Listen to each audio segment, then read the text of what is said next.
Welcome to the Poor Man's Gourmet Kitchen, where we share gourmet recipes at a low-budget wonder. Now check this out. First thing you want to do is cut your zucchini into slices that are perfect for frying. You don't want them too thin, and you don't want them too thick. You want them just right. The next step is to put each one of these slices in some flour. This is a crucial step because it helps the egg wash and breadcrumbs stick better. Once you get it like this, you just want to double dip each side until all the flour is covered with egg wash before you run it through the breadcrumbs.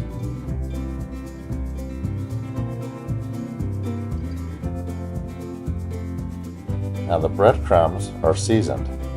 That's going to make this fried zucchini taste great. I'm using garlic and herb breadcrumbs, but Italian tastes great too. Once you get them all on your plate, just let them sit for about 5 minutes and then take them to your frying oil. And you only need about 1/8 inch in the bottom of your pan on medium-low heat.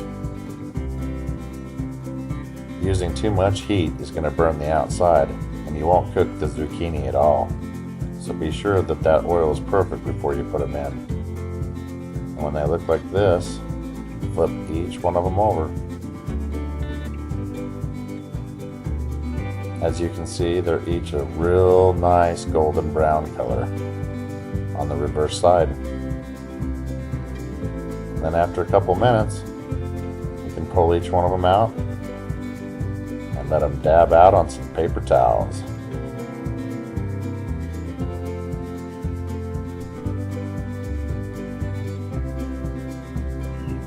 4 is pretty typical for appetizers, and I like to serve them with some marinara and some ranch.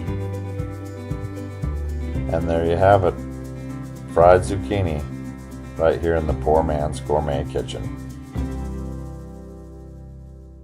Thank you for watching, and be sure to stop by PoorMan'sGourmetKitchen.com for more recipes and exact ingredients.